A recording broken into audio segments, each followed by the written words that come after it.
ঈদের পর এই ৫টা ভুল করলেই শরীর ভেঙে পড়বে। আপনি কি করছেন?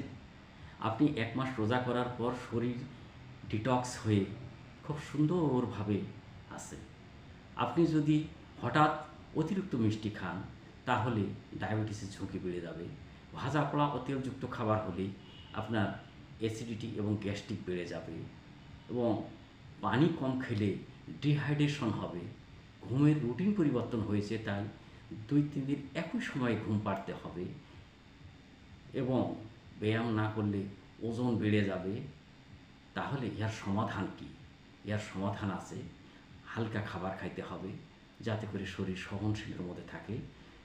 প্রতিদিন মধ্যম বয়সী একটি মানুষ ২ থেকে ৩ লিটার পানি খাইতে হবে।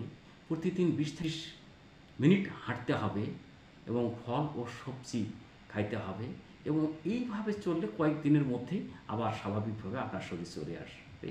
আপনারা ভালো থাকুন, সুস্থ থাকুন। আসসালামু আলাইকুম।